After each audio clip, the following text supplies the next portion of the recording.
You're right, Shelby. How you doing? You good? Hello, good, thank you. How are you?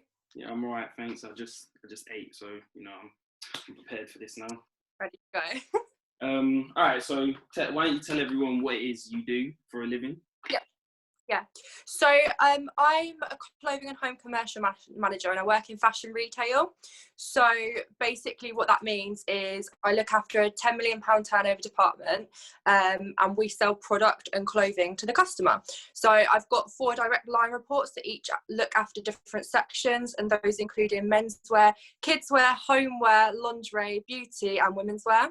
And then beneath that, a team of about 45, which also work on the departments.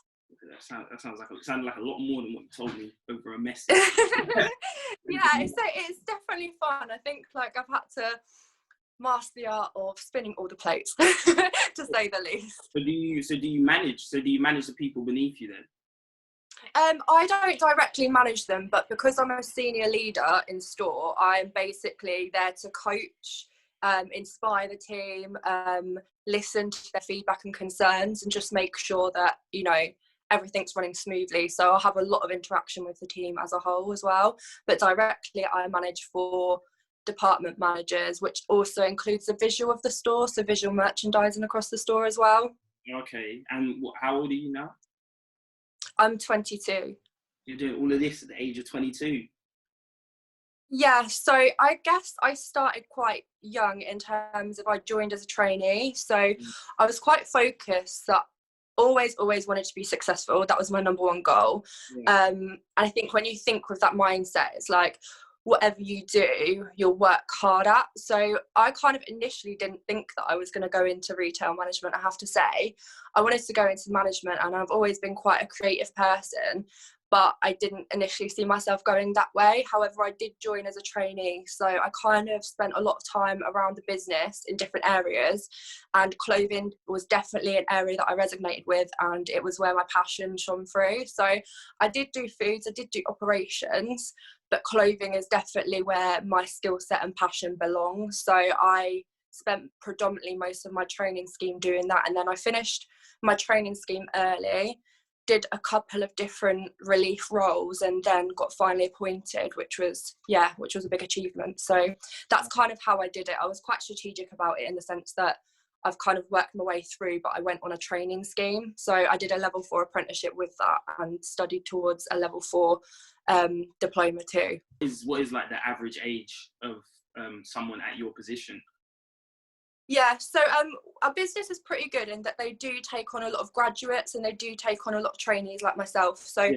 I'm not kind of the only one in this position at this age, but I would say in general across my region, the age range that we're talking about is probably mid-20s to 40s. So I am one of the youngest in the region as my reward level, but I'm not like the youngest in the business, because I've got quite a few other colleagues that are in a similar position too. It sounds like a very powerful position, or it sounds like you have a lot of responsibility, and it's just like at the age of 22, it sounds like you've taken like even your introduction to your job, bro. Like, caught me off guard. I was like, yo. Got the numbers ready. And then we hit with the 10 million turnover. No, it sounds like a lot. But yeah, no, that sounds cool. At the age of 22, that's amazing. Like it seems like a lot of responsibility. Yeah, I think it is a lot of responsibility. Don't get me wrong, and definitely like from being a trainee and then moving into that live role, that is a big step, because I don't think you quite know how hard you're going to feel it, and you do.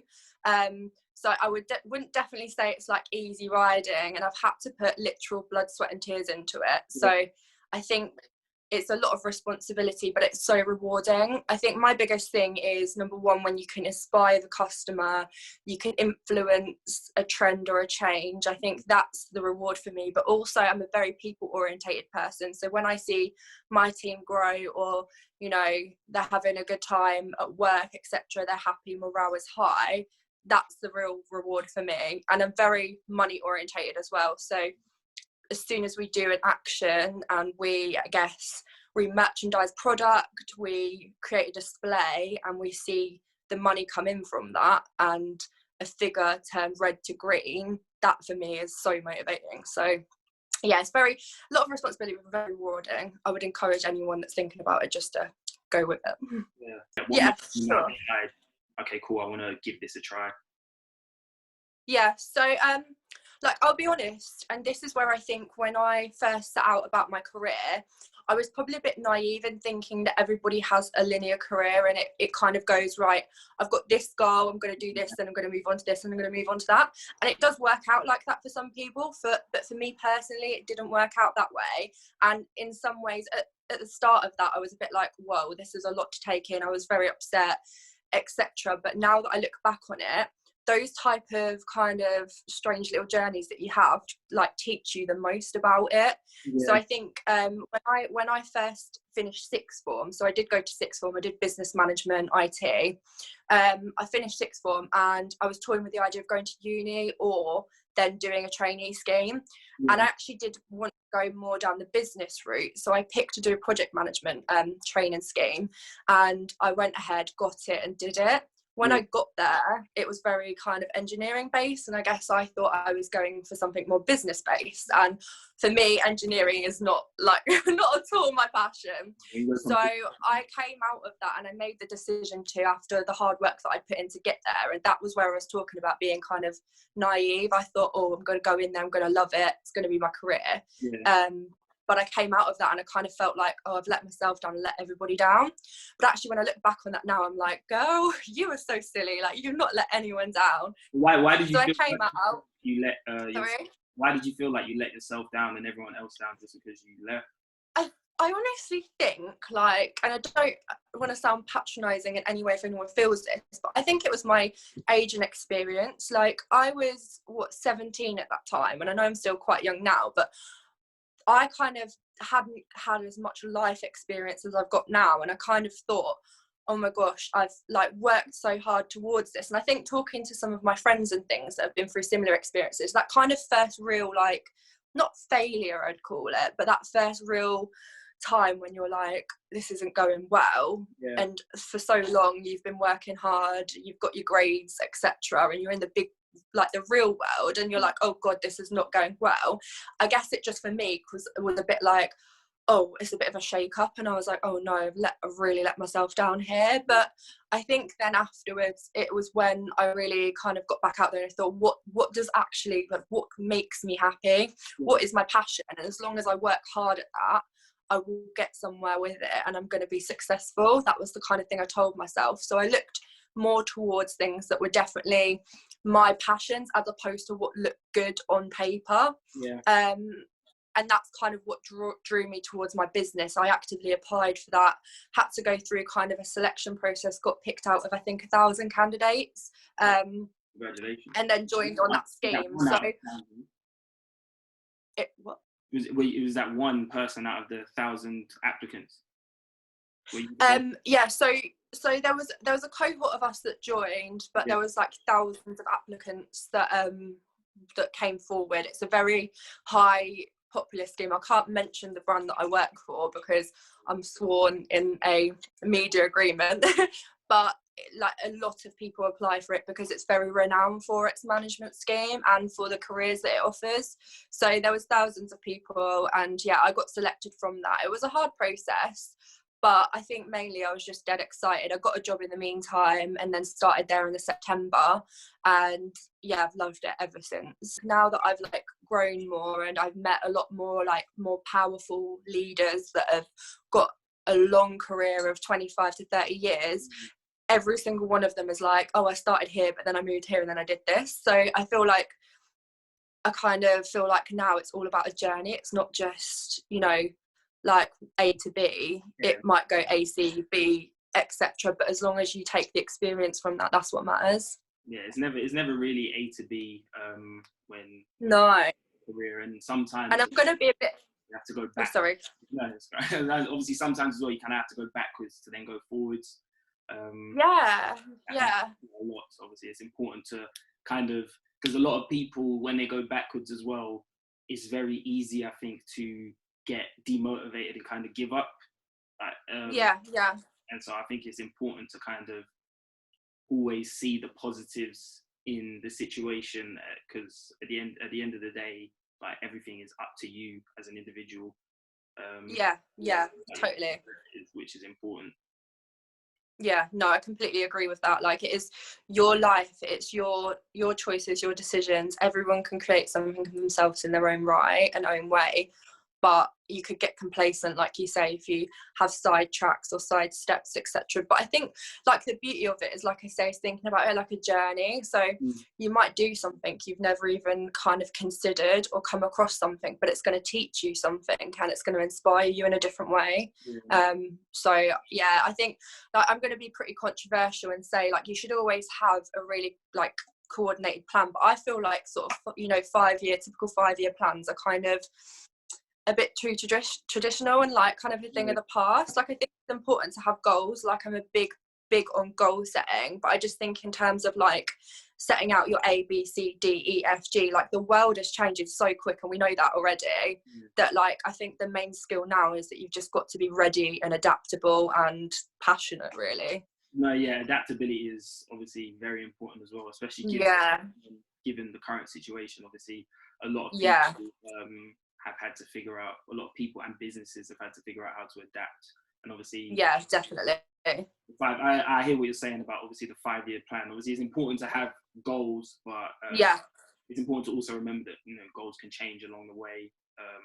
And that's that doesn't mean that now you've given up or anything, but obviously, you know, you're just realizing that. No, I think that's what I was trying to say. Like, I think it's important to still have a plan that you want to go by, because if you've not got goals, then, like, you're just working towards and going day by day. So, like what you said, I think it's so important you still have the goals and the plan, but you've got to be understanding. And I think that's probably where I wasn't in the beginning, but I am now, is that, like, anything that grows me as a person is moving me forward more and more to, I guess, my dream idea of my world and my life, is an experience in itself, I guess. So yeah, I guess that's how I look at it. But I'm not saying we should get rid of 5-year plans, because I think there's a lot of use in them. But like you say, it's like, it's good to kind of be mindful that along the way it might not go how you planned it out to be. And just with regards to your application process, what exactly was that like? Because I know, just for people who, just in case, maybe want to, but obviously I know for me, I hate application processes. Like, I just think, obviously I see they're necessary, but some of the questions, like some of them, like, just a simple job in retail. Oh, why do you want to work for us? Oh, like, even that, I hate it, because it's like, exactly.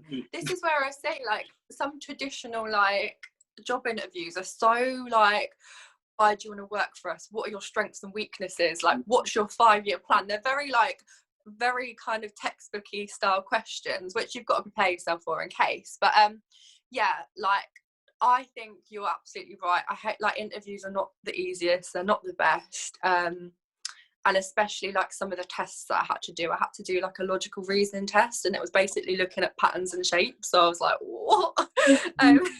When you're doing your job now, do you even see how any of it relates in any way? No, no, I see some of the behavioural assessments that I had, definitely, but, like, logical patterns, I was like, I think it's just purely to test, like, your maths, English and reasoning skills, but they do it sometimes in a very strange way, because it's not the first assessment I've had, and I have to say, I think it's like a generic way of assessing people when you go into, like, bigger businesses, corporate companies. They like to add in a lot of, like, behavioural and psychometric testing, but basically how it happened is you apply like normal through their website. You have to put forward your CV and a covering letter, and just basically explain within that your passions for the role as to why. And at this stage, they don't actually really expect you to have a lot of experience. It's more around why you're passionate to do that. They want to know your motivations at that point. So it's all about, really, like, who you are and what you want out of it. So then if you're successful at that point, you get shortlisted, and then you get invited to psychometric testing, which is what I was just talking about. So nice little logical reasoning test, a maths test and an English test, and you have a behavioural assessment as well. So that's like giving you scenario based questions. So what would you do in this scenario, A, B, C or D? And then if you pass that, you then get through to an assessment day, which is in London at head office. And you then have to do like 4 different tasks. So and this is quite generic to a lot of assessment days as well, the one that I did before. You do like a team building exercise, a presentation exercise. I'm trying to think now. There was 2 other exercises as well. I think one of them was like a planning exercise too, to assess that. Oh, and a role play. So you had to do a role play. So they come in with a disgruntled employee and how you deal with that. And you have to step into that role right there and then. And then you find out if you've been successful or not, and then you join and you have your training scheme. So yeah. Is that obviously that part where you did the role play, is that the final stage then of your assessment? Yes, yeah. So once you finish that, you leave. You find out within usually about a week or 2 weeks, once they finish doing all the other interviews. And yeah, then you basically usually have a waiting time from, I think, February till September. So it was a long wait. I was so eager to get started, but in the meantime, I just got myself a job in between that and just earned some money.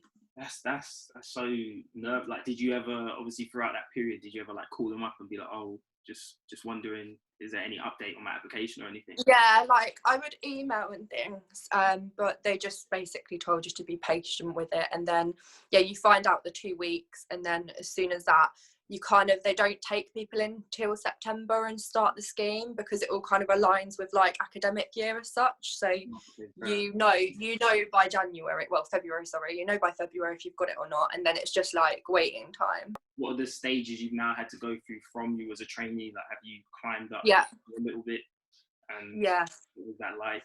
So I joined as a trainee, and the main sort of few months when you join, it's really just to get your head behind the business and how it works.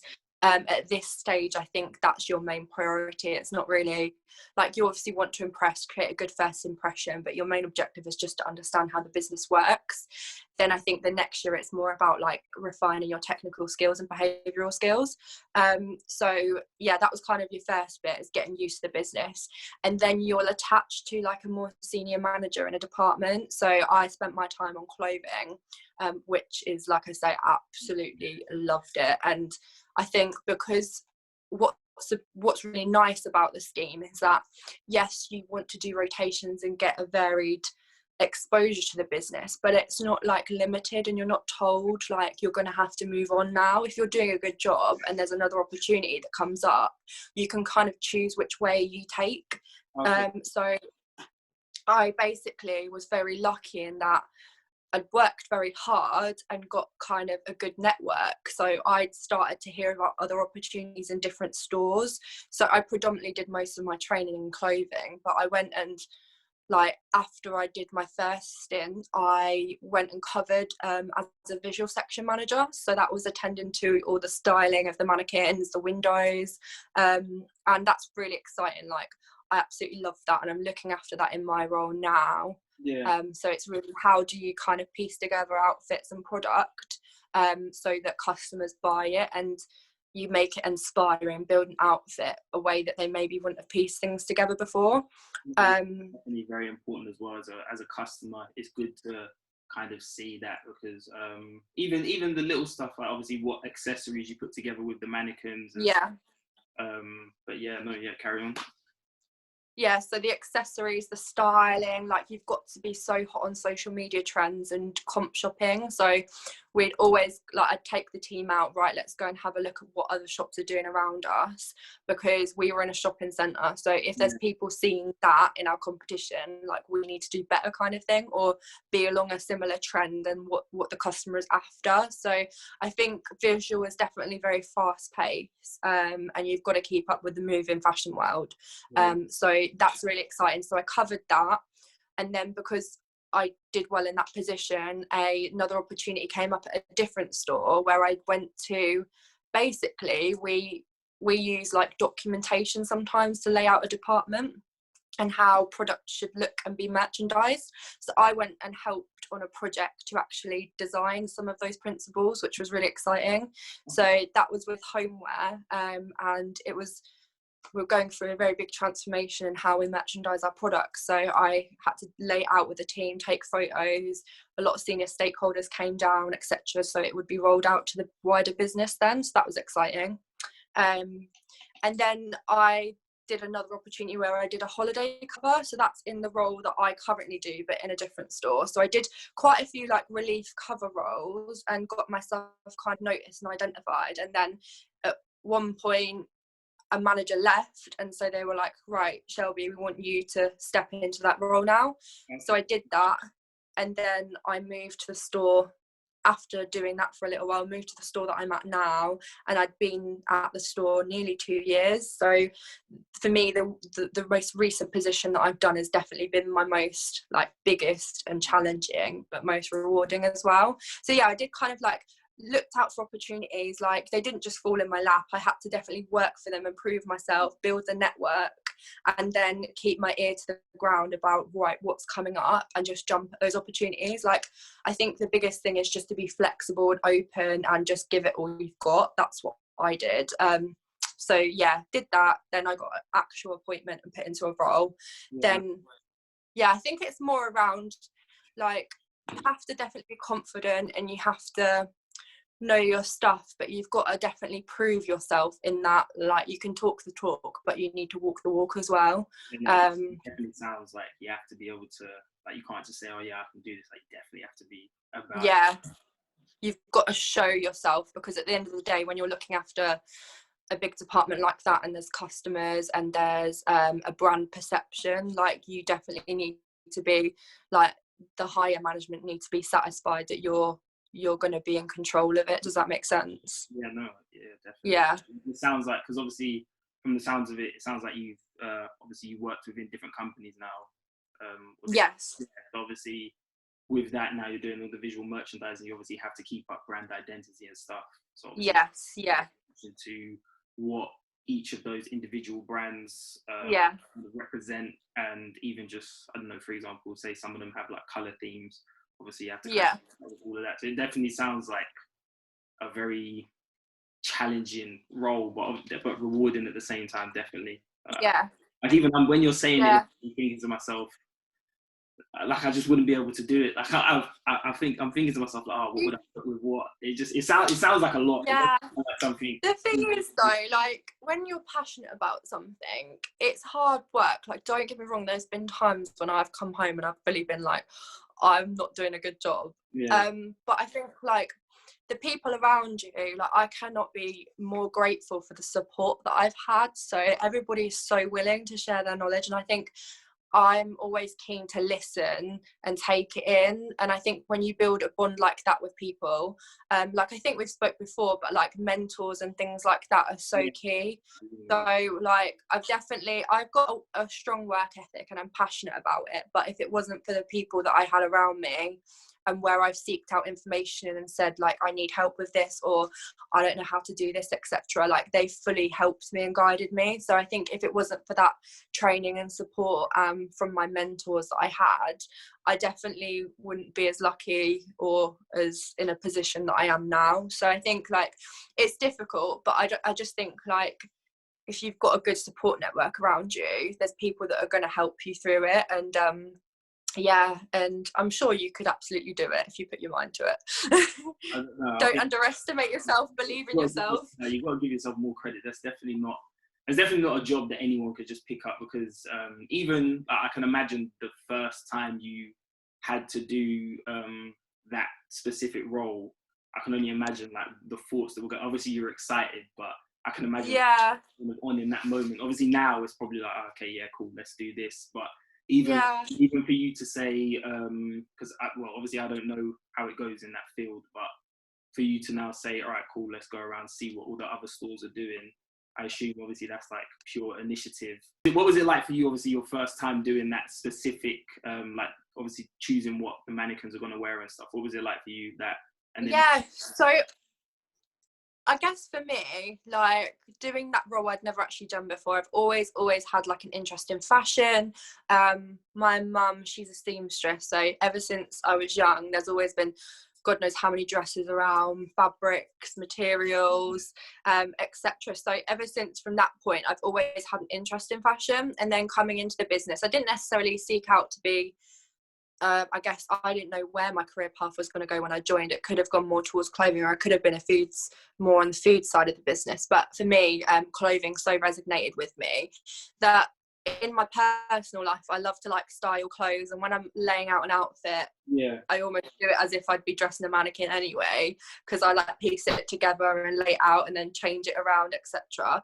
But I think like I had an understanding of what I found trendy, which I think is always good. It gave me a confidence that like, okay, if I've got to piece an outfit together, I know what I would do with it. But I think then it's the complications of actually learning to dress and do it properly, because it's not as easy as it looks. But I think it's more fun and exciting than anything.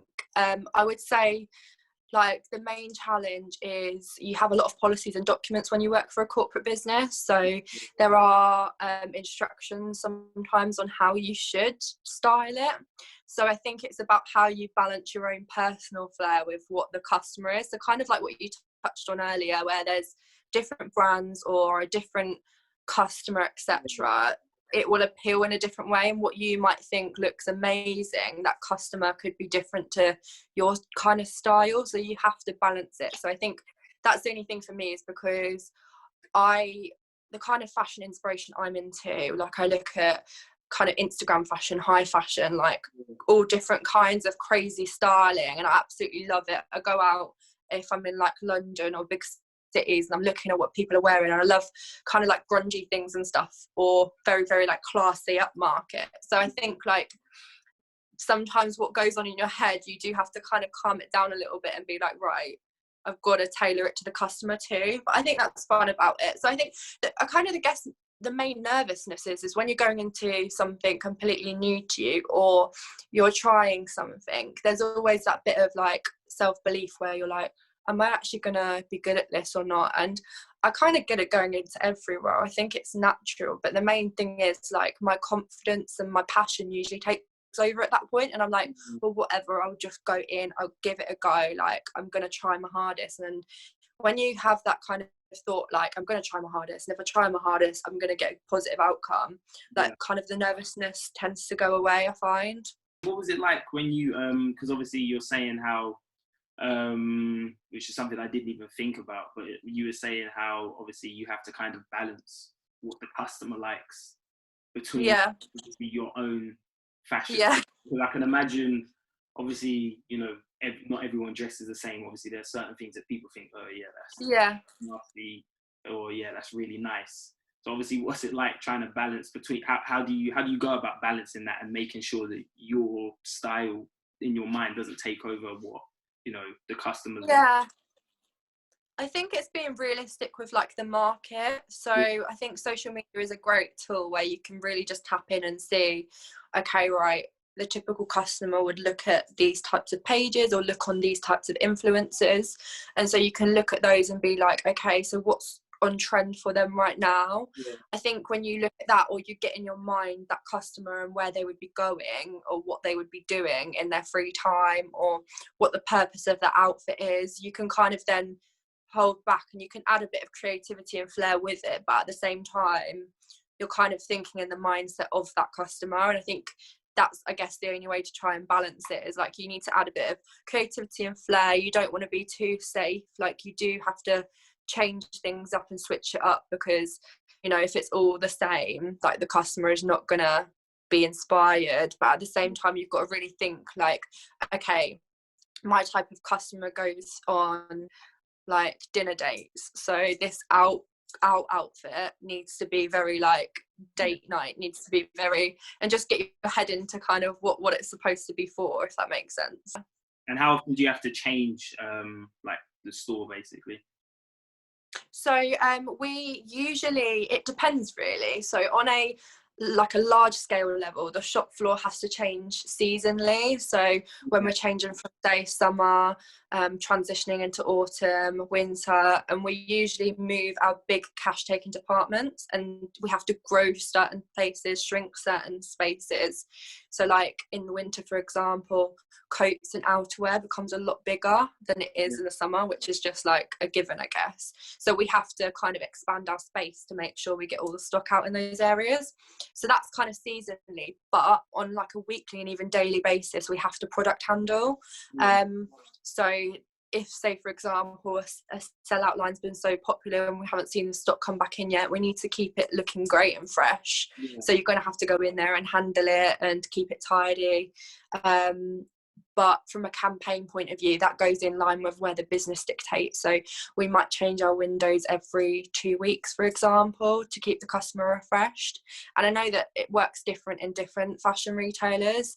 Like some are very hot on changing them so quickly, and others will leave them for a little bit longer. But yeah, we usually work on that, and then we have kind of like little edits that we change, where it's like outfit built kind of spaces and accessories and things where you can walk into it and pick up different things. So yeah, it's quite, I'd say like retail is definitely something you've got to keep moving with it, but you don't want to move it day by day where it doesn't make an impact. Does that make sense? No, yeah, I hear that. It definitely sounds like a job. Yeah. Not like every day is not the same. Like no, definitely not. But it's like, it doesn't really seem like you can get it doesn't really seem like you can get bored, because obviously it is a creative role where your mind is kind of thinking of what's the next thing I need to do, or what can I do next, type of thing. What else do you have to do for your role other than obviously the visual merchandising? Because I remember the other day you was talking about sometimes you have to go to not campaigns, like events or stuff, or training. You have to talk. You have to do talks. Yeah, I remember you saying you have to do like some talks. Yeah, so obviously like the visual of the store is really important, but what you have to remember is obviously we'd never ever achieve any of that without the people, and also the customers equally. So I think your main focus in every decision you make has to be by the customer. Is the customer going to like this? Is this going to be right for the customer? Are we going to be able to serve the customer and give them excellent service? It's not going to detriment that, etc. So you've always got to think about it like that. But otherwise, in terms of my role, it's also people management and inspiring our team to want to give that excellent service, to have the knowledge, tools and training to be able to give that excellent service and to know the product and to make it look amazing. But also to keep them motivated. You have to imagine if you've got like a whole team of people, each with different individual personalities, lifestyles, etc. Like they want to come in and they want to do a good job, but at the same time, if you're working somewhere and you don't see a reward for it, or you don't feel appreciated, you may not enjoy working there, and it will become, I'm sure we can all think of jobs that we've had where it's you've got an awful manager, or you work in an awful place, you feel underappreciated or overworked, you don't get time to do the things that you want to do. Like we've all been there. So I think like my objective is how do we make sure it's a great place to work alongside my colleagues. So we do things like engagement nights. So my favourite one is at Christmas. We get lots of like Christmas goodies in and products and lots of food, and we eat it, we try it, we do a fashion show. So that you can see the new product that's coming in for winter and for Christmas. And it's just about spending time together as a team, socialising outside of work as well, because that's really important. So yeah, you don't ever, like my favourite quote is that nothing in business is done by one person, it's done by a team of people. And it's always the way. Like you may be a leader, or you may have, you might have the direction going on, but it will be very hard if you think you're going to do it all on your own. Like you do need to tap into other people to be able to make it the best it can be. So yeah, with us and our team, like without them we wouldn't be able to do anything, and it's the same with a customer. Without a customer we wouldn't be here. So you've got to think about the two biggest things really, which is those. Do you ever feel like you come home from work thinking about work, or and how much work do you have to do after you leave? Because obviously, once again, it sounds like your role is very demanding in that sense. Yes. I'm trying to figure out, like, from everything you're telling me, I'm trying to figure out, all right, cool, where does she now get her break? Yeah. Yeah, so I think what we're empowered as managers is that we manage our own time, we manage our own well-being. If we need support with well-being, there's always that support. It's the same for my team. If they need support with well-being, I'll always be there and help and think about how we can ensure they're still getting time outside of work, etc. And our business is actually pretty good with having a work-life balance, but I think it's always challenging when you are accountable for a lot, the mental kind of thing, it never kind of stops in that sense. So when you come home, you are thinking, right, has that been done, has that been done, has that been done? And if say for example, in my instance, the store is still open, I've come home, obviously there's a team still there, I'm always thinking like, right, are they okay, have they managed to do everything they need to, kind of thing. And I think that's in some ways is an area of development for me. And I think I'm obviously on furlough over lockdown, and it's enabled me to kind of take a step back and really think about what I need as a person.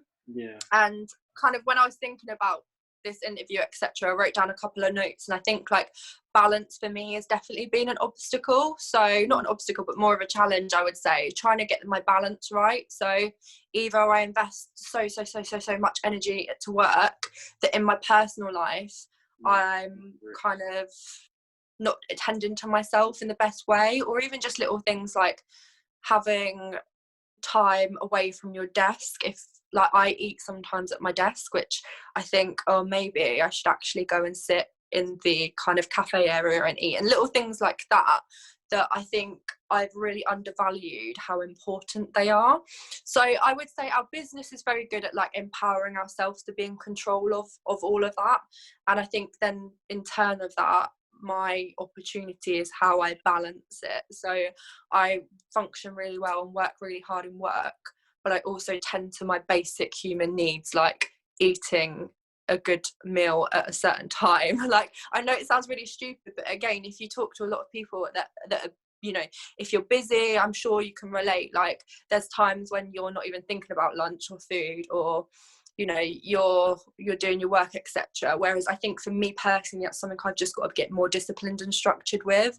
And so as well, I think bringing work home wise, most of it, to be fair, gets done when I'm there. Like, I try to manage my time so that I'm productive, but there might be certain things that you have to bring home, like reading and things like that, on communications that have come out, and communications come out in the evening sometimes, so I usually spend some of the evening reading up on kind of communications that are from the head office team that kind of filter out.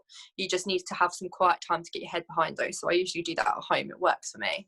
So yeah, you do bring some of it home. I think in terms of balance, that's my own personal objective, is how when I return to work, which is literally next week, how I still try to keep a balance in my life and tend to my own personal needs as well.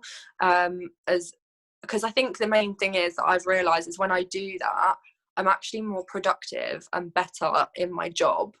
And that sounds really silly to think, oh, if I actually had like a decent meal, all of a sudden my head's going to work a little bit better. But it makes sense. Obviously you're tending to, it makes sense. Like, it scientifically makes sense that your body needs it, but for some reason we choose to neglect it quite often, and we think if we do that and we have that balance, that we're going to somewhat fail when we're not. Is actually going to make us better. So I think it's just like changing my way of thinking about it, and just holding myself accountable to have the balance. But at least I would never ever like let myself slack because of it. Does that make sense? Like, yeah, no, it makes a lot of sense. I'm not gonna lie though, for me sometimes like it's a lot easier to get like, obviously because I just finished uni and that, when I was doing it would be a lot easier for me to kind of finish my work before I now go and take that break, because I know myself.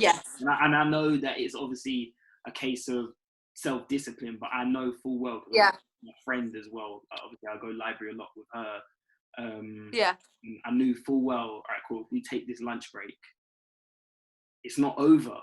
Like, it's not over, but it's going to be a task and a half to now get back into it. I get that. We've always admitted, like, yeah, we're not good for each other in this, like when it comes to this work, but yeah, we still do it. But yeah, Yeah. it is a case of self-discipline. But I know for a lot of people, anyway, Yeah. sometimes it's like, all right, cool, I want to earn my lunch. So if I complete this objective, then cool, I can go have my lunch. But yeah, no, it does come down. I think within business a lot, or just in general, in the world, I think time management is something that's very important, and discipline, because without those, it's like, especially discipline, both of them, they're both, but yeah, they're just so important to have, because it's so easy to get carried away, or to feel complacent, or lose focus. I think you're so right. Like, I think everybody is so guilty of like working hard and then not tending to their needs. But like you say, when you feel like you've worked and earned a break, then you feel more satisfied.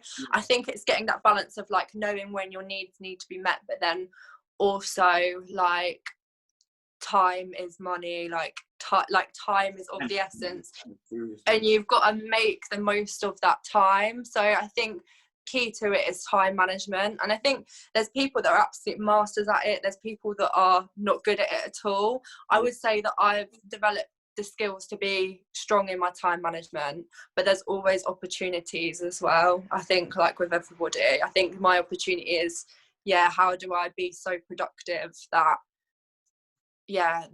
those hours that I am in work like are always productive, etc. Like the thing is though, one thing that someone taught me is like you have to schedule for like disturbances, and that sounded like a bizarre thing, but it's so right. Like almost schedule a time where like you're going to be available to tend to anything ad hoc that comes up. And I think like in retail, I always set out with my agenda of the day and we have a structure, but you've got to be so versatile in that anything can come up at any time. But as long as you leave and you've got your stuff done, that's what matters. So I think, time management is so key in productivity, because it is of the essence. You've got to maximize every minute. No, I'm starting to see the transferable skills of head girl here coming into your current what are the other obstacles you kind of had to face along your journey, and if you have overcome them, how have you done so? Just before I move on to that, I do want to just point out, like, I don't literally work as slave labour. Like, I am allowed to have a break and everything. It's just like something I need to get better at doing. But in terms of like other obstacles, I think when I was reflecting on this, I kind of thought long and hard about different things that I found like are hard or difficult. I think like when I categorize all of those, it number one comes back to like my mindset during those times. So like this might sound quite generic, and I will probably go through and list some specific challenges. Like with everybody, like you're always going to encounter challenges. It's never easy riding. But I think like your mindset and how you approach a challenge can determine how big or how small that challenge is. And so certain things that feel maybe like a really big obstacle, it may be because of your way of thinking around it in some senses. So I think that's for me personally, when I've reflected back on, right, this was definitely sorry, I was just covering that. So this has definitely kind of been like a big obstacle. I think actually during that time, when I reflect back on it now, I let that go on for too long, or I didn't solve that problem. So I think in some senses, the obstacles that I face has just been my mindset in that time on certain issues. And don't get me wrong, like I've not got a bad mindset, but when I'm thinking really critically about like, okay, that definitely felt like an obstacle. I felt like actually I could have solved that, because you can solve problems. It might not be great, but kind of problems and issues and challenges are inevitable. Like if you believe that you're never going to encounter an issue with anything, then I think you're probably being naive, because you definitely will. And I think, I guess with like change and anything that's worth having, it's never going to be easy. Like you've got to work hard, and things are going to pop up. So I think the main thing for me that I guess I've learned so far is that you almost need to have a resilience and a tolerance to like coping with change and challenges. Having that resilience to be able to push through when a barrier comes up is so important. So when I think back to some of the obstacles in those scenarios, I think, okay, right, maybe I wasn't thinking outside of the box, maybe I wasn't trying something different, or maybe I didn't ask for the support when I needed to, if that makes sense. No, yeah. And I think like it might sound quite heavily critical on myself in that sense, and I don't think, like, I'm under no illusion that it's not easy sometimes if you are at a low point to have that resilience. But I think like that's the biggest thing, is if you think with the mindset of you're entirely in control of things, yes, things are going to get thrown your way, but how you react to that and how you deal with it or go around it or move past it is kind of like the most crucial thing. And I think then you think like, right, whatever obstacle is going to come my way, like I'm going to sort it no matter what.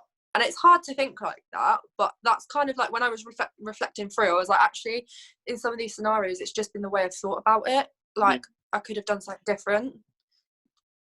No, does that make sense? Yeah, I hear that. And then even for me, a lot of the times, like I'll get, like I said, obviously I recently graduated, but sometimes I'd be stuck.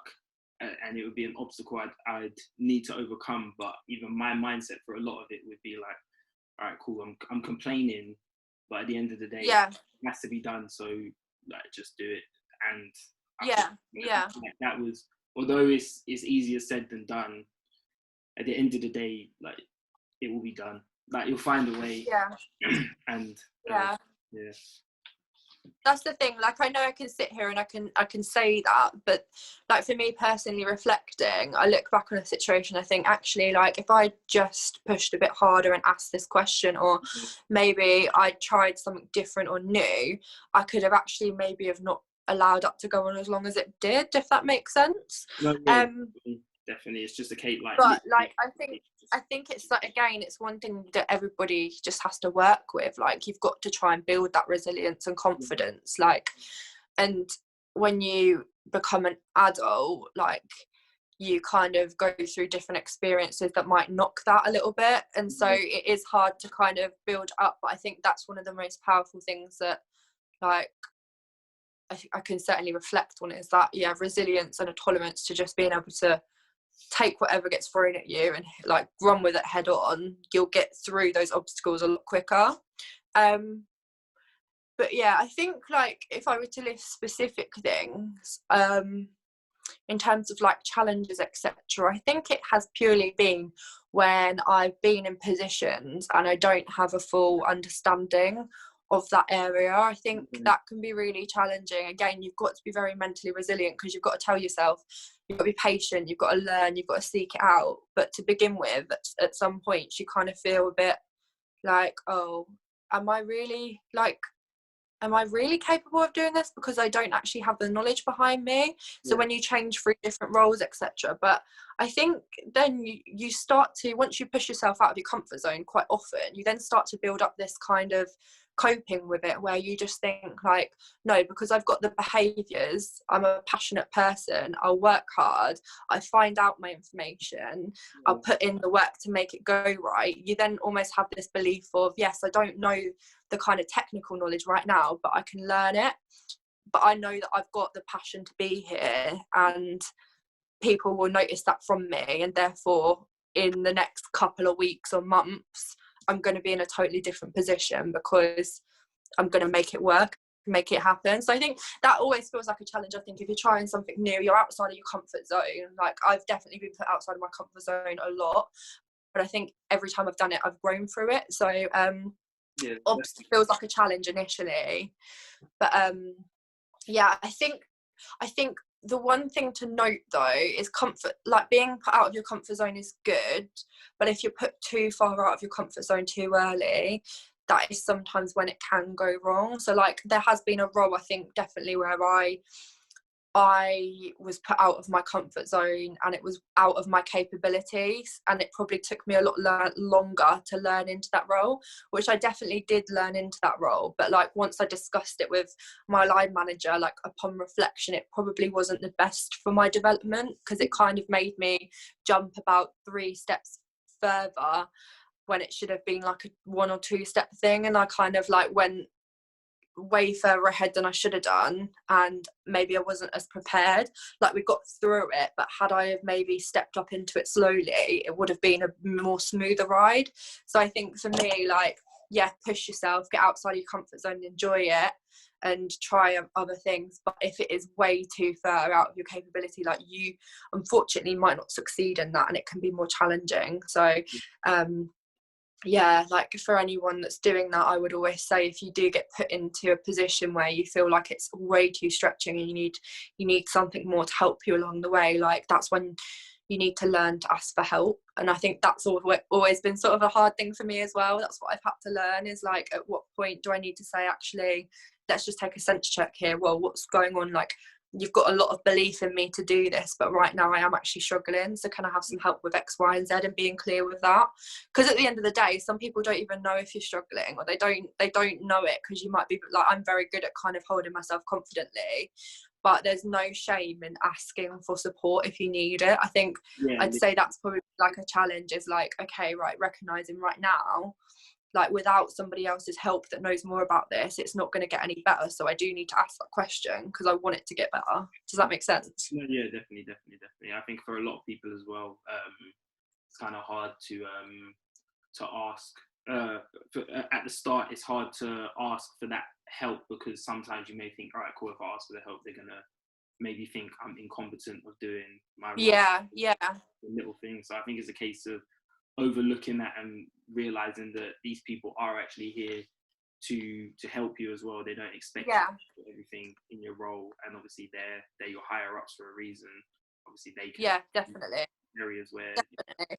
And I think, like, in most senses, actually, if you ask for help and you seek out your support, they'll think you're actually more proactive. And like, we're always told to drive our own development, and we have to lead it ourselves, which I think is an important thing to kind of strive for, is that you drive it yourself. So if you're struggling, there are things that you can do to make a change. Don't get me wrong, like, people, some really, really good managers, they'll notice that without you even having to say. But for some people, like, you might be very good at just carrying yourself, and they're not going to know until you speak up or say. So I think it's just about, like, building your confidence to go, like, wait, what the heck, I don't get this, can you just explain it to me, etc. So yeah, and I think, like, as well, I would say, like, being a young person as well, like, I definitely, to start off with, really, like, felt like I'm young, so I'm gonna need to, like, prove myself above and beyond everybody else. And you do kind of get that complex in your head, but I think that can, like, it can be good for, like, driving your work ethic and being really passionate. But I think, like, sometimes you have to kind of detach that away and be like, but actually, like, anybody that's in my position, whether they would be my age or 20 years older, if they joined with the same experience than I would, they'd be asking the same question. So I think, like, it's important to kind of realize that if just because you're young, etc., like, you want to do a good job and you want to prove yourself, but kind of no one's looking at you any different to anyone else. I think it's really hard to get your head around that, because you kind of think, like, I'm really young, I'm in this position, like, I've got big boots to fill, kind of thing. But like you say, like, your superiors are there for a reason, and they're in those positions for you to go and ask for their help, etc. So obviously I noticed from your IG page you have another page called Liza Visuals. Is that how you pronounce it? Liza Visual, yeah. So obviously, so what exactly is that about, and where did that inspiration come from? What kind of made you want to start doing that? Yeah. So as I kind of, like, touched on earlier, my head can be a little bit crazy sometimes, in that, like, I'm looking at trends, I'm thinking about this, I'm out and about and I see this and that. Like, I'm very, like, in touch with my visual side and my senses. So when I go into a store, like, my friends know it, like, my family, I'll go around and I'll touch things and I'll smell things and I'll look at things and I'll take photos, like, whether that's in a shop or if that's in the street or we're out somewhere. Like, I very much like to take things in, and so my mind can be a little bit like, woohoo, like, I'm all over with the creative stuff. So I found that it was over lockdown, really, and I was like, okay, how can I kind of channel that into something positive? Now, like, my sister, she's so creative, and she's been designing her own, like, bags and selling those, and she also got on the trend of, like, making masks, and she made, like, a lot of kind of money from that as well.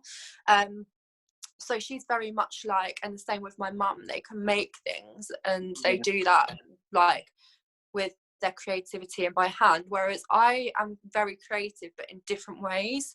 So I'm very much more like, I guess, digital, I'm visual, like, and I think for me to create that account, it's more of an outlet of all these things that I see that inspire me. Even songs that I hear, like, I know it sounds really strange, but piecing a song together with a video or a picture, it gives you like a vibe. And I don't know if I'm like just the one that feels that or sees that, but it's like, yo, that's a serious skill to put like a song to like a video or a picture. That's somebody's got to do it. yeah, I just feel like there's sometimes when you look at things, like even when people put on their like Instagram stories like a picture of their outfit but there's a song with it, you're like, oh, I'm feeling away right now, do you know what I mean? So I feel like, I hear where you're coming from with that. I feel like that's just a space where I can just let my mind free a little bit, and it's not really something that I've like shouted about too much, because it's more, I guess, like of a private space for me, like kind of some of the things that I find inspiring, etc., I'm just kind of putting out there. But I think whether I decide to take it a bit more public, I might do. I'll like turn it off and push it a bit harder. But for right now, for me, it's just like a personal outlet. It's things that I see that like I capture in like shops, places that I go to, all sorts of stuff like that. Just mostly visual inspiration, and it's just nice to know that I've got that little like bank there with a few people watching. But if I wanted to push it a bit harder, then I'm sure I could do. But yeah, I think it's just like a nice creative space for me, just to like get what's going on and out there kind of thing. No, yeah, that makes a lot of sense. Because I was gonna ask, like, obviously why it was private, and obviously I guess explain that, and maybe you will make it public later on. But right now, it's just for you to get your creative thoughts out. That's cool. Yeah, and I think like the people that I've got on there, like definitely are people that would appreciate more of that kind of stuff. Like people that I know that also would appreciate those type of things too. Like it's the people that I've kind of got on there, it's not just like any old friend that comes through, it's people that have got kind of a similar interest, etc. So I think it's like like-minded people that can appreciate that kind of thing. Yeah, definitely, that makes sense. So do you have like any figures in the world who inspired you to kind of do what you do, or allow you to kind of go down the path you've chosen to go down? Oh, that's a really interesting question. To be honest with you, like I don't always really like look at like I look to celebrities and like big business moguls and stuff for inspiration, etc. But there isn't anybody really from like a celebrity / fame point of view where I'm like, you've really inspired me. It's more people that like I meet, and people that I work with, or just people that I have the pleasure of talking to, whether that's in a professional environment or a personal. Like I find that I'm very inspired by, like on a creative level, I'm inspired very like visually, but in life I'm inspired by like talking to people and engaging with them. So like I watch a lot of TED Talks, I read a lot of books, but I also try to engage with a lot of people, and luckily within like my career I've had a lot of opportunities where I've met like our CEOs. I've gone to like networking events and retail, like I went to Retail Week Live, which is like a massive retail event, and I've spoke to people there that have really inspired me. I think like for me, Umar Kamani, like I know he's just like killing it, and so is his team and everyone at PLT. Like that's inspiring, because that's where the money's being made at the moment at the end of the day, and the way they operate. Like I could literally this evening, I did it already at like 9:30, put an order in that's going to be here tomorrow, like some of the hottest trends and stuff, and it's like where everyone shops kind of thing. And I've like looked at their financial accounts and they're just doing a madness. So yeah. And just to confirm, PLT is Pretty Little Thing, isn't it? Yeah. I asked you like 3 times, but you did. I don't know. Did you? Oh, I'm so sorry. I wasn't ignoring you. Like I just couldn't hear you. I'm sorry. Yeah, that's cool. You're probably like, what?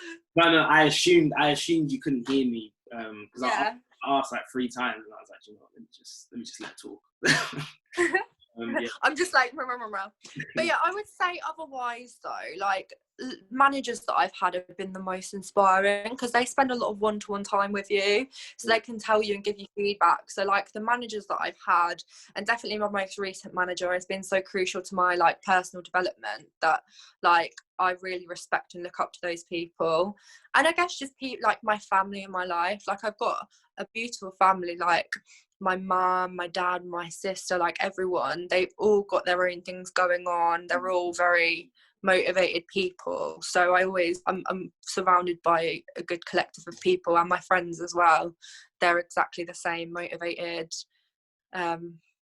supportive. Seems like you've achieved at such a young age quite a lot.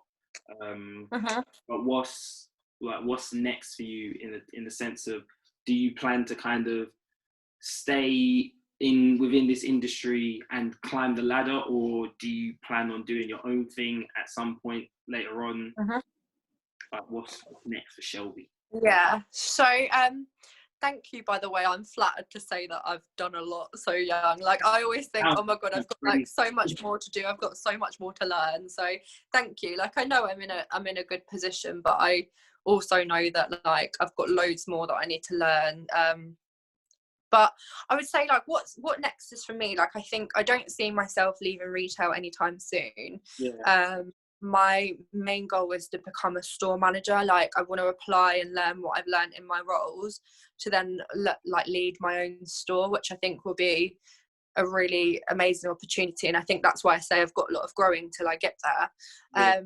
But then after that, this is where kind of my flexibility comes with it, and I think I would really like to go into a more people specific area, or a more influencing area on like kind of in fashion and product merchandising. So I'd love to be a bit more like holistic and come away from a store and use the knowledge that I've learned and kind of, I guess, not consult but offer that knowledge out to other people.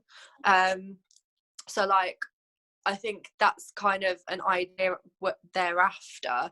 But I think like the bigger picture, ultimately, I would absolutely love to be able to have a flexible life, I think, in the future. Like I want to be able to set myself up and potentially get like investments, etc. Like I've not really kind of worked out that bit yet, but I definitely want to look into getting investments so I can kind of set up a more flexible lifestyle for myself in the future.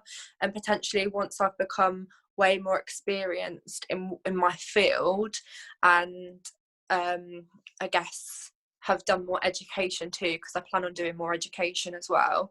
Kind of once I've done that, I would love to actually be kind of like a tutor or a lecturer or a consultant in my area, because I love sharing what I know, and I love seeing people learn and grow from things. So yeah, I guess the next step for me really, which I think will take a few years, is the store manager piece, but thereafter it's definitely going into something more like influencing, where I can use the knowledge that I've picked up and I guess study with some education to back that up as well. That sounds really cool. Obviously it sounds like you've kind of got it planned out in a way. Obviously I know that things can change along the line, and obviously the point where now you want to start teaching you might decide to do something else, or you might but it does sound like a cool plan. It's nice that you want to kind of use what you've learned to help others, and obviously that's kind of like the whole purpose of this interview, is obviously to offer as inspiration and a guidance to people who have an interest in fashion but don't know where to go or how to go about it. So obviously that's cool. Obviously like your role seems like for me, just hearing it seems like a lot, but obviously outside of that, what do you kind of do to I know you said you're trying to figure out the balance and what not, but obviously I've seen from your page and stuff, you're out and about, but what else do you do to kind of you're probably looking at me like, balance, she works hard and she plays hard. I'm realizing that obviously this is with quarantine, so obviously this is probably giving you a to I don't know, take that break. But like, what other stuff, Yeah. including that as like as a hobby or a way to kind of take your mind away from work? Yeah, so I think, like, as I mentioned, I've got an amazing family and amazing friends. So my number one is always just trying to spend time with them. Yeah. Absolutely love them and adore them. And so when we do that, it'll either be from like chilling at home or like going out, having dinner, going and visiting new places. So I think like number one is always time with family and friends and my dog. But like, definitely going and visiting new places, absolutely love to do that. So like when you say I'm out and about and stuff, like we'll always be in different cities, me and my friends, and checking out new places, going to different events and things that are going on. So that's always exciting. But then like otherwise, if I'm not out and around, like I think again, I just really value quality time. So like just going and grabbing a coffee with one of my friends, or just going like and grabbing a drink with like my family or whatever. Like I really value that, to kind of let go, and that's just really what I kind of love to do in my spare time. But I read a lot, like, and I think over lockdown I've definitely started to read a bit more. So I tend to read more, like I read some business books, but I really like well-being books as well, and just like insightful things. So I've just finished the Kindness Pact, which is basically lessons on how to be kinder to yourself, so then you're kinder to others. So that was quite inspiring. But I've literally just got actually I think it's behind me. No, yeah, so I've just bought this one because everybody's like talking about it. It's Women Don't Owe You Pretty. I'm a bit of a like bold feminist, so apparently this is really good. It's by Florence Given, so everyone's like ranting and raving about it, so I'm gonna read that soon. So yeah, I like doing that. That kind of relaxes me, out and about places. And yeah, well, I guess like the creative Instagram for me is really good. So like I just love taking photos of things, and I love like looking into trends and going out places, absorbing that place. So all those types of things for me is a nice outlet. So yeah, that's kind of like what I get up to in my spare time. I've not really like, I'd love to wow you and be like, yes, I'm a championship tennis player, or like or something like that, but I'm not. I just like to chill with the people around me, good people, go and experience places, read on the odd side, look at Pinterest, watch YouTube, you know, all those things. Yeah, I'm trying to, obviously, I'm hearing your hobbies, and obviously I tried the reading part. I tried it. I'm still trying, but I'm not. Like, as a kid, I was never good. No.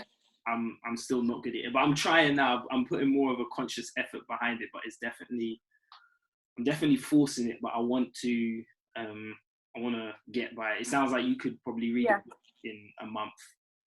Yeah, like I when I was at school, I used to do English lit, so I've always kind of like been used to taking books home and having to read them, etc., etc. But like I don't know, there's been times where I've like never even wanted to turn to a book, and thinking like, no, I kind of want to go out more, or want to go and like listen to a podcast and stuff, or watch YouTube. Like there are times when I'm like that. But I think like for me, what I found is like reading a book before bed kind of like makes me wind down a little bit, and I do like to get my head stuck into a book. I kind of take a lot away from it, but I think they're really good. Like I'll always recommend reading to people, but I think we've got so many other sources of like how you find your information now, that if you're not a reader, like it's not always bad. Like you could maybe watch a YouTube video of a TED talk and get more from that, or watch a Netflix series and think about the themes that come up in it, and you get more from that. Do you know what I mean? Like we're lucky that we've got so many different things to do. So if you're not a reader, that's okay. Like what do you like to do? Like if you're not a reader, what do you like to do? I flip the script here. So obviously, for me personally, like obviously the reason why I wanted to read as well is because I spend a lot of my life behind screens. Like obviously, I work a lot on my laptop. Yes, yeah. Especially when I was at uni, obviously, especially that fourth year, I was banging coursework, like literally back to back deadlines. Yeah. And then like if I'm not doing that, then I would have been watching series, and like at one point I was trying to keep up with the world, man. I was watching like Power, Game of Thrones. Do Obviously, you know what? I've never actually, like, this is mad, but everybody loves Game of Thrones and Power. I watched one episode of Power and I couldn't get into it. Game of Thrones, neither. I feel like I just like all the stuff that no one likes. I hear about the Game of Thrones because obviously for me it took me about 2 or 3 tries to get into Game of Thrones because I felt like I literally had to pay attention in order to understand. But Power, obviously, I like a lot of films revolving that. Let me not call it an industry, but revolving like the drug lord and stuff. Like, obviously, I watch like Narcos, the films like Scarface. Yeah. Paid you like a bit of like action, crime, and like. Yeah, like I know some of the stories as well are a bit obvious. Like, oh yeah, you know, they sell the drugs. It's all going good at one point. Who gets involved, or someone turns on the other person, but like it's just like, ooh, like it's nice. Interesting issue, like what's good. I'm into like action stuff as well. What's that? Sorry. No, I'm into like action based stuff as well. Action based, yeah. But yeah, no, like movies, series. I game a lot as well. Yeah. A lot of games. Definitely get in the way of my life, but. That's you enjoy it though. That's what matters. You enjoy it. Gaming. That's like my obstacle. I need to figure out that balance there. Cut down on the gaming. You know, is my friend, like me and him, like we'll call each other. It could like even today we was like, all right, cool. Let's just make it quick because I have to go and do this. Or was it yesterday? So I was like, all right, cool. I can play for like 10 minutes. Please tell me why we was going for an hour and a half. Like, it was just like because we was going crazy as well. Like we was succeeding. So I feel like as well, guys get so like sucked into it. Like, don't get me wrong, I've actually like played games before when I was like younger. My dad used to have like PlayStation or whatever, and I'd hop on and have a go. But I feel like fully guys get so sucked into it, and it's like it's a competition, it's anger, it's pure emotion, it's like it takes over. It's not just a game anymore, it's life. It can get like that. To be honest though, I do feel like a lot of these guys, they're fake gamers, especially PlayStation games. I feel like they're fake gamers. Like a lot of people have it.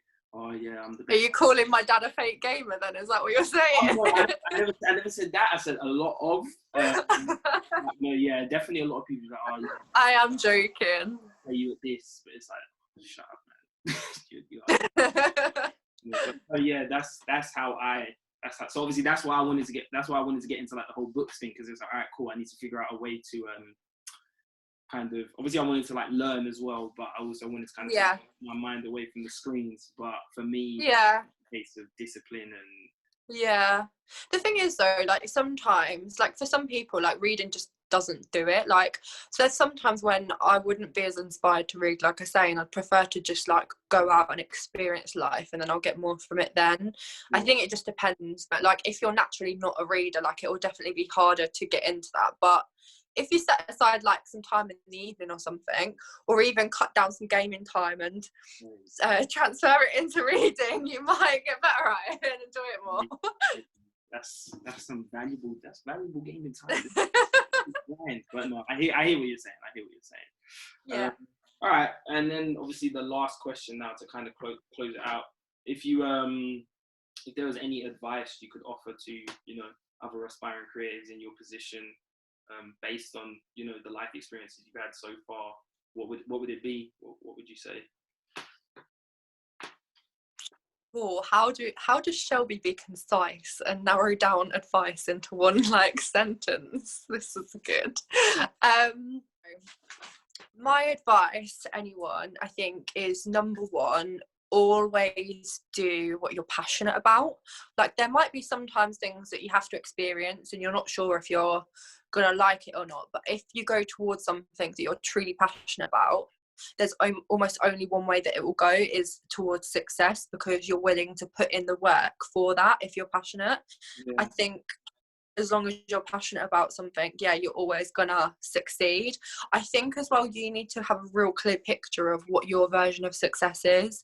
Like, that's definitely something that I would say, like, everybody's version of success is so different.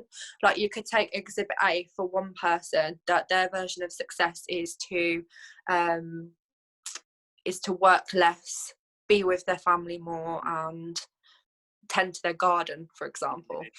Or you might have exhibit B, another person, where traveling the world is their version of success. So everybody's version of success is so different, but I think if you're really clear on what yours is and not get into the habit of comparing that to other people's, and be really clear on your focus, your goals, and have your plan of action of how you're going to get there, I think that's really important, like, to try and really understand what is your success. Because I also think as well, when I'm talking about like following your passion and what is your version of success, you'll get a lot of advice from different people, I assume, to say, right, you need to go and do this, or people that may not even be in your field, and people that are just family members or friends, and they'll have an opinion on if they think you're doing the right thing or not. But you have to make your own mistakes. That's the only way you learn. And you might go and do something that people advise you not to do, and the advice might come true, but you've experienced that yourself. So I think that you've got to stay true to like what you want, your passions, your version of success, and kind of chase after that fiercely.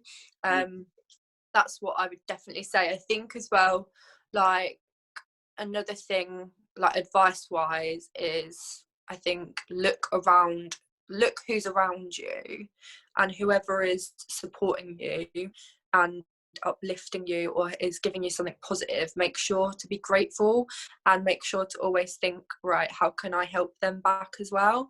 If there are people around you that are the opposite of that, like, sometimes that can kind of pull you down even further, and it can be quite damaging on your own self-belief if you've got negative people around you. So I think, like, that is really important to consider.